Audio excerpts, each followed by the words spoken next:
everyone, and welcome to another episode of Mainly Animals on LRTV. I'm your host, Bobby Silcott, and today we're down the road a little ways in Windham at Maine-ly Veterinary Dentistry, and Dr. Jennifer Keaton. Thank you very much for having us. Thanks for coming. I actually started out in the veterinary field as a technician. I took a job at Freiburg Vet Hospital in 2006, I think it was. I'd always loved animals, but never considered veterinary medicine as a career because I used to be extremely allergic to them. But then, for the most part, my animal allergies went away after college, and that's when I ended up taking a job at Freiburg Vet and really fell in love with veterinary medicine. While I was at Freiburg Vet, I loved dentistry. There was a technician there that loved dentistry as well, and she taught me everything she knew. So I carried that love of dentistry on to veterinary school. Did a short stint as a mixed animal practitioner for 18 months after vet school and realized that wasn't for me, and took a job at Norway Veterinary Hospital and really just started building out their dentistry program. Because dentistry is something that isn't extensively taught in veterinary school. They're starting to change that. But prior to now, there's really been very little dentistry education. So you have to pursue it after veterinary school. Animal medicine kind of had to catch up to human medicine. We didn't used to treat our cats and dogs like members of the family. You know, they were a possession, basically, but now people view them more as their babies. So veterinary medicine has very quickly, in a short period of time, kind of caught up to human medicine, and we can offer basically the same level of care, very close to the level of care that people get. And I was fortunate to work at Freiburg, where they got dental x-ray and practiced pretty progressive dentistry very early on. So I was lucky to work there and have that exposure so early so that I could take that with me to veterinary school and as a veterinarian and focus on it. So just to back up just a little bit, you're from Freiburg. Yeah. Grew up in that area, attended Freiburg Academy and so on. Yep. You talk a little bit about that? Yeah. I'm so fortunate to have lived in Freiburg, because Freiburg Academy was such a wonderful place. I mean, I had more diversity in high school than I did in college. I originally was kind of looking at environmental sciences, so I went and did my undergrad degree at St. Michael's College in Colchester, Burlington, Vermont. So initially I started mainly veterinary dentistry as a traveling practice, and I was going to other veterinary practices and helping them with cases. But I still I didn't feel like I was doing enough. I couldn't see as many animals that way. So I decided to open this location to support the general veterinarians in the state and animals that need dental care. I've always wanted to own my own practice. I like to think of myself as a leader. So, I like to be in charge and I like to help people. So that was always the plan when I went to veterinary school, is to own my own practice and kind of do things how I wanted to do them. But it wasn't until, I practiced in general medicine I was at Norway for 6 years and then 18 months at another practice before that. It wasn't until, getting my feet wet and really practicing as a veterinarian to know what it was exactly that I wanted to do. And once I had this idea, I was very passionate about it, and so I knew that was it. That was what I needed to do. If somebody's wondering out there, if they're thinking about when to do this, what are you talking about years of education to get to this? You had to go to veterinary school, and then this is in addition to that, or? There's no specific degree that you have to get for undergrad. You just have to complete a set of prerequisites. So, some people do a psychology degree and just make sure they complete the prerequisites for veterinary school. I happen to do a biology degree, and that most of the time the requirements for a biology degree meet most of the veterinary school requirements. So then once you do your undergrad degree, then you apply to veterinary school, which is another 4 years of graduate training. So basically 8 years of school after high school to become a veterinarian. That is the extent of my education. Besides, I also have a master's in public health. So at the time I was in veterinary school, I also did a master's degree.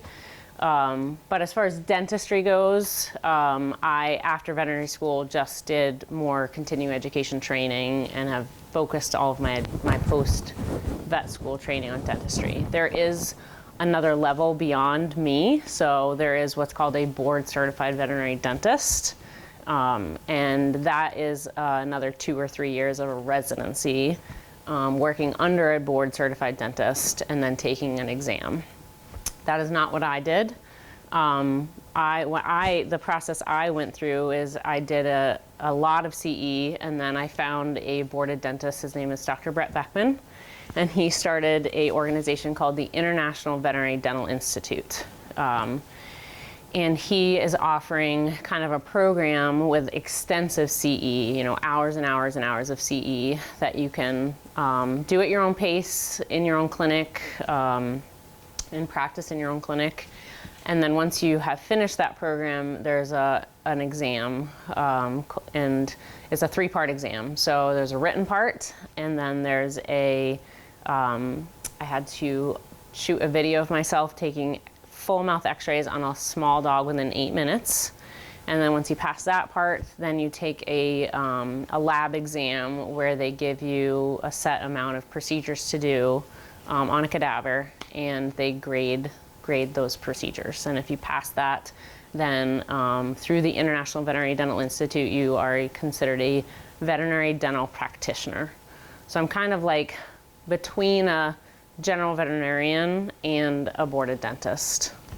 So a dozen years or so of schooling that you've been through so far, is that?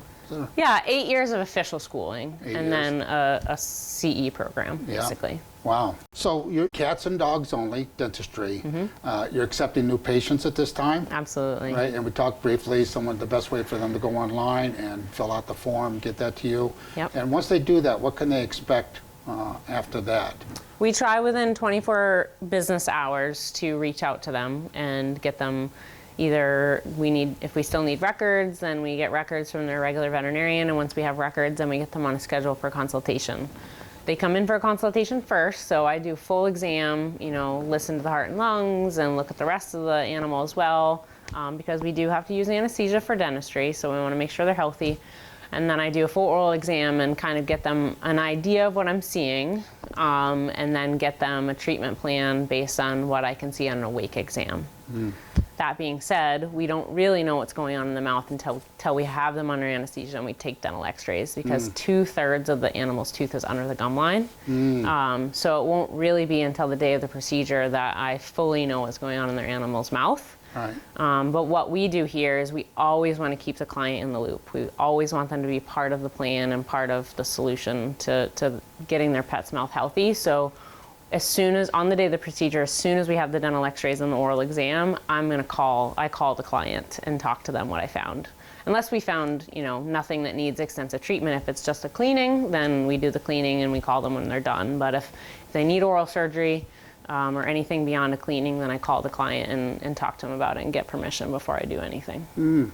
So what are some of the numbers on cats and dogs, and how many actually get the dental care? And 83% of dogs over the age of 3 have some form of dental disease. 70% of cats over the age of 3 have some form of dental disease. So it's very common, if you think about it. We brush our teeth every day, we go get our teeth cleaned every 6 months, because we're prone to dental disease as well. So we do a lot of preventive care to prevent that from happening, and they are no different.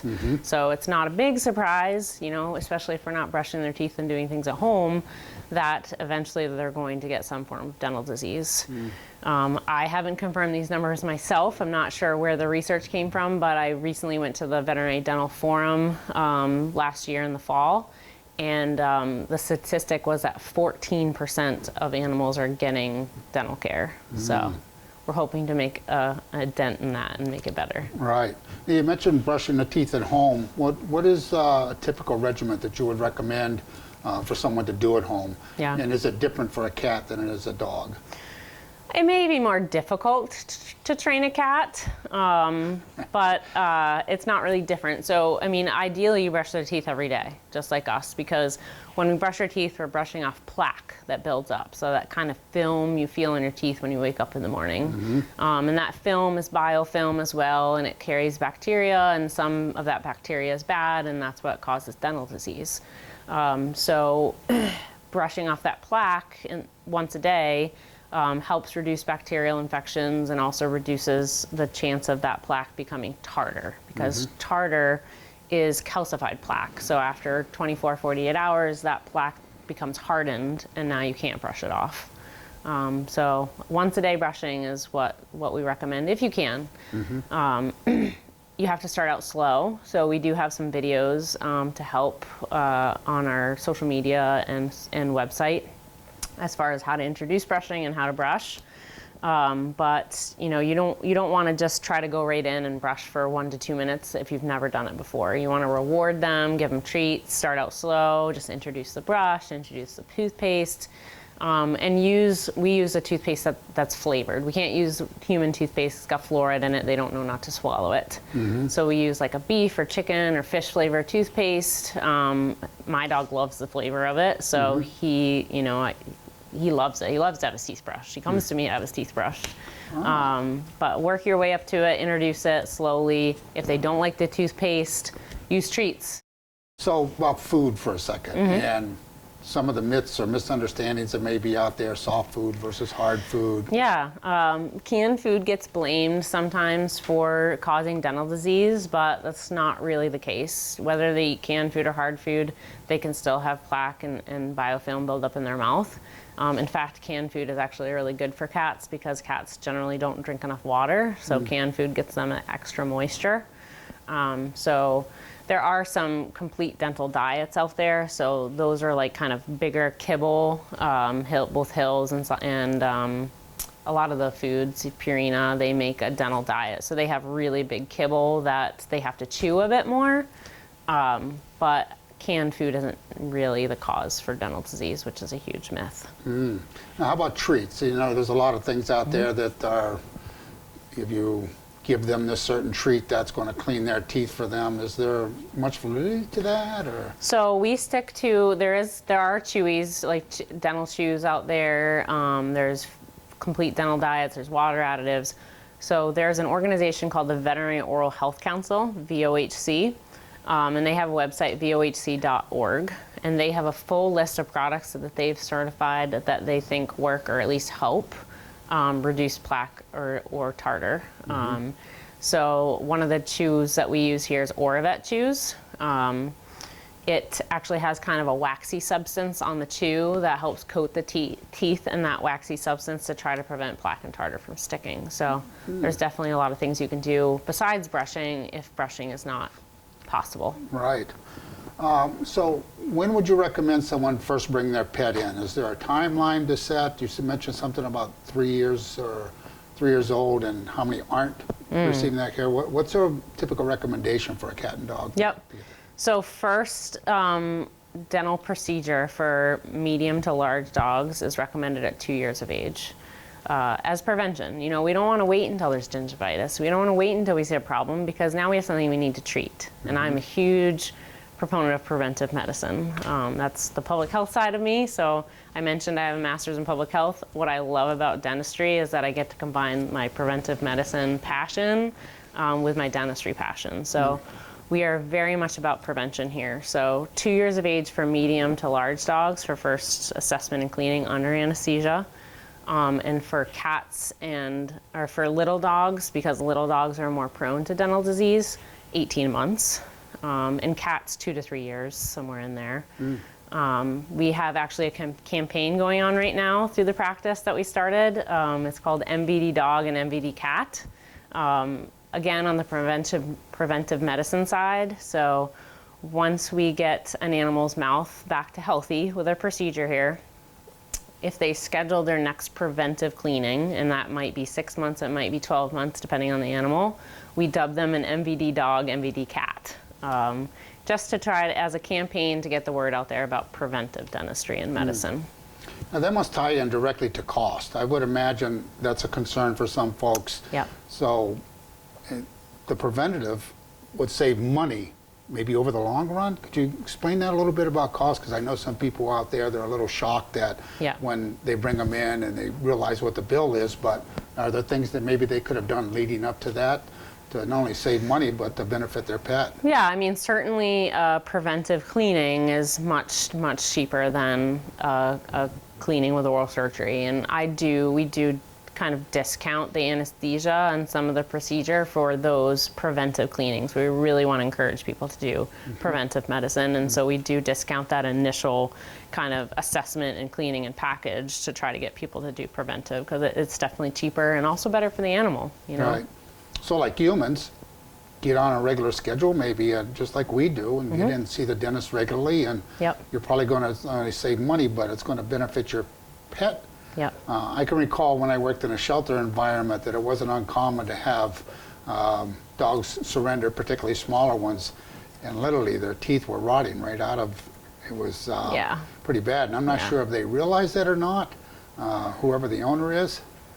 A lot of times they don't, you know, because they think that if it was painful, that animal would let them know. And I explain this a lot. So it's a slow, progressive pain that they adjust to over time, because this doesn't happen overnight. It takes years and years and years for them to get to the point that you're describing.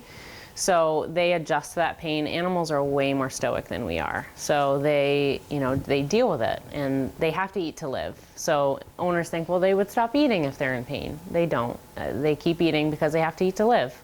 And they can't voice that pain to us. Most of the time owners don't realize how much pain they were in until after we treat their mouth, and then they come in for their 2-week recheck. And one of my most favorite things about this job is they come in and they say they're acting like a puppy or a kitten again, they're playing with their toys and they weren't before. So it is a painful thing, but unfortunately owners don't recognize that because they can't tell us. Right. And some folks, maybe they assume, say, puppy breath, for example, or... Yeah. Puppy breath is normal, but bad breath for an adult dog is absolutely not normal. So that's, you know, anaerobic bacteria causing infection and problems in your animal's mouth. So bad breath is not normal, and it means there's something going on. You know, all that bacteria in there gets into the bloodstream. Every time they chew, their organs and bloodstream is getting bathed in bacteria. So we're prolonging these animals' lives and keeping them healthy by keeping their mouth healthy. So one of the biggest reasons that people don't do regular dentistry for their animals is the anesthesia piece. So the anesthesia scares them, which I totally understand. But anesthesia, we talked about earlier how veterinary medicine has come so far, and we are really offering the same quality medicine as we can for people. And anesthesia is no different. So we are very thorough with our monitoring with anesthesia. We do balanced protocols. We keep it as safe as possible. Certainly anesthesia isn't without some level of risk, but we manage the risk very well. As well as, besides monitoring them, we don't have to have them as deep under anesthesia as we do for, say, a spay or an abdominal surgery, right? We just need them deep enough to do what we need to do in their mouth. They're still under general anesthesia, but we keep them relatively light. And we also use protocols that they wake up pretty quickly. And we send them home within an hour of waking up, because we want them to be home where they're comfortable. And the detrimental effects of dental disease with all that bacteria bathing their organs is much, much more severe than an anesthesia procedure. Especially if we do it regularly, those anesthesia procedures can be much shorter than if we wait and we have to have your animal under anesthesia for 3 or 4 hours doing extensive oral surgery. That's much more likely to cause a problem than if we do this on a regular basis and have short procedures. So I don't imagine you go running around doing all these things from one place to another. You probably have an incredible staff, I would guess. And you want to talk a little bit about your staff? Yeah, I was very fortunate to hire 3 wonderful people, actually 4, because we have one person that works 1 day a week. So 4 people that really love dentistry. They love practicing good quality, high quality medicine. And we have a great culture here, so we take care of each other. I love teaching technicians because I was a technician myself, so I love empowering them and teaching them to do everything they're capable of doing. We all do our part here. The technicians clean the teeth. I'm always here monitoring and making sure everyone stays safe. And we are hiring right now. We're in the process of going through interviews for a client service representative. So we need that friendly face at the front, helping our clients. Right now we're all just kind of doing it, taking turns and taking care of everyone ourselves, but we're hiring a client service representative to help us out more. You know, originally I was going to hire just kind of more support technical staff, and we were all going to continue to just take care of the clients together. But then I realized that sometimes we're so focused on the medicine and the anesthesia and the pets that I really wanted to hire that person that could really just focus on the clients and making sure they're having a good experience and are taken care of. Yeah. Now, talk about toys and different things. I mean, there's chew toys. There's so many things you can get. When you go to some of these pet supply stores, they literally have entire aisles from floor to the top, you know, chest high of toys. You talk about some of those, Yeah, the benefits, definitely. and maybe negative parts of those Yeah. as well. Yeah. So first we'll talk about the bad chews. So a lot of people use abrasive, hard things to help clean their pet's teeth. So marrow bones are a common one, antlers, but anything that you can't bend or impress, certainly it is going to take potentially tartar off of teeth, but it takes enamel and tooth as well. So, I mean, if you think about if you were chewing on an antler or a bone, what that would do to your teeth. They're chewing a rock. Yeah, exactly. They're no different. So they break teeth, and most commonly we see the upper carnassial, the fourth premolar, is the common one that's broken because it's the biggest tooth in the mouth. It's the one that they chew with. So when they're chewing on marrow bones and antlers, they come in with broken teeth. And a broken tooth, if the pulp is exposed, it's very painful. I mean, if you think about what a broken tooth would feel like in your mouth, the nerve is exposed, the blood vessel's exposed, so it's painful, as well as bacteria can travel down that blood vessel and cause massive infection. So a broken tooth, if the pulp is exposed, either has to be extracted or have a root canal. Otherwise, it's going to lead to problems. So that's why we don't recommend things that you cannot bend or impress. So alternatives, I like to fill a Kong with peanut butter and freeze it. So that keeps them busy. They can lick at this for a while with the frozen peanut butter inside. And it's firm enough that most dogs can't break off pieces and swallow them. And then other rubber toys with like little nubs on them can help stimulate the gum line. This is a well-used toy. I've had this probably for 15 years. Oh, wow. So multiple dogs have had this, as well as this Kong bone toy. So firm enough that they can't break pieces off, but pliable and you can impress it so that they can't break teeth. Another toy that a lot of people like to use is tennis balls, which you'd think, what's wrong with a tennis ball? This looks totally benign. Well, it's like sandpaper to teeth. This is very rough. And when a dog, like a border collie or herding dog that loves these things, carries this around in its mouth all the time, it wears on the teeth and wears them down. And sometimes we see dogs with teeth worn all the way to the gum line from playing with these all the time. So alternatives, and I couldn't find the one we have at my home this morning, but I use a racquetball. So it's smooth, it doesn't have the rough texture that wears teeth down. But it's firm enough that, you know, I used to have a pit bull and she played with that thing all the time, very strong mouth, and it was very rare that she broke it. So racket balls instead of tennis balls. Yeah. So I don't want to get off topic much, but peanut butter, obviously stuffing is one of the things that's out there today. It's been out for a while now, and we hear more stories of xylitol that they're putting in. Again, I don't want to get off topic, but could you talk about that a little bit? Because folks generally find out when it's too late that there may be xylitol in something. In my understanding, they're putting that in, some folks are putting that in peanut butter today? I've heard. I haven't physically seen a jar of peanut butter with it in it, but yeah, it's an artificial sweetener, xylitol. It's in sugar-free gum, and if your pet eats that, they get extremely low blood sugar and can die from xylitol poisoning. So it's definitely something you don't want to give your animal. Yeah, and it doesn't take much of that. It's a very small dose of that can really can be fatal. Huh? Absolutely. All right, so technology is a great thing, and I can't help but notice you brought up some x-rays on your smart TV here. Yeah, 2/3 of the animal's tooth is underneath the gum line, right? So we don't know what's going on until we take x-rays. And so every patient comes in, gets full mouth x-rays. So this is a small dog, this is a full mouth shot, so 10 x-rays. And this dog, unfortunately, had very extensive dental disease. He had had several cleanings without dental x-rays. And the owner came in because he still had horrible breath. And she was actually motivated to come because she was taking a road trip with the dog and she didn't want to smell his breath the whole way. Plus she was worried about his health. So she came here, and this dog had extensive dental disease. So this tooth here, the bone level, so the normal bone level is up here towards the crown. And this dog has lost all the bone all the way down beyond the tip of the tooth. So that black area is void? All of that, the black area is void of bone. Yep. Wow. And so bacteria gets in underneath the gum line and eats away at the bone. Right. That's called periodontal disease. And this tooth was so bad that this tooth is dead because the pulp cavity is much wider on this tooth than it is the others, which means that the tooth has stopped growing and changing, and it died a long time ago. So unfortunately for this dog, his dental disease was so extensive that he had to have all of his teeth extracted. Which we don't, that's not our goal. You know, we're not here to extract teeth necessarily. Right. We're here to get them a healthy mouth. And for this dog, it was so extensive, there wasn't any saving his teeth.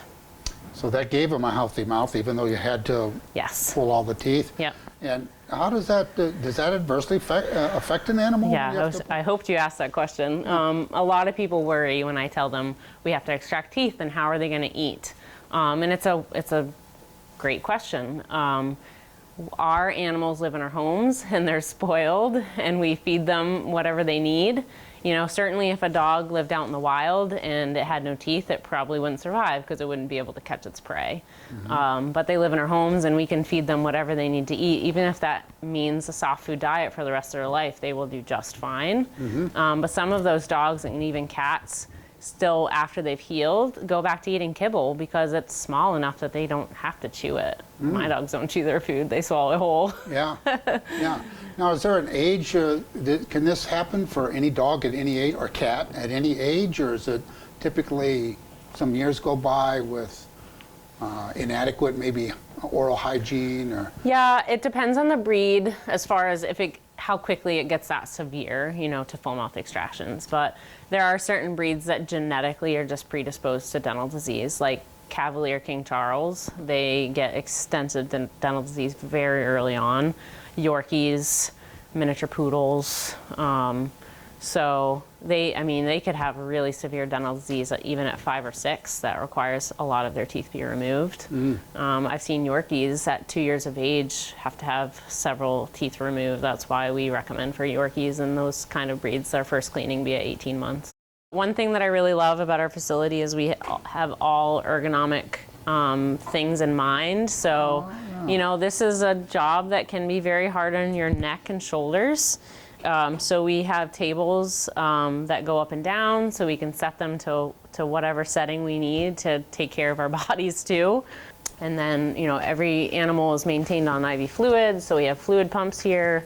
Our instruments for the procedure, for oral surgery or for just cleaning the teeth. We've got our dental unit here that has our ultrasonic scaler, so every animal gets their teeth cleaned above and below the gum line with an ultrasonic scaler. And we have our drill on here, our polisher, so we polish the teeth just like you would have your teeth polished at the dentist to get rid of any imperfections in the enamel so it's nice and smooth. We have heat, so our pets are under anesthesia, so we have to keep them warm. So we have a heated hot water blanket underneath of them, and then we have a hot air blanket system under here that keeps hot air on top of them.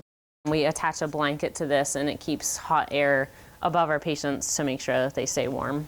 So you're constantly monitoring the animal's body temperature? Yes. That's very important. This is our monitor. So this is the mid-mark monitor.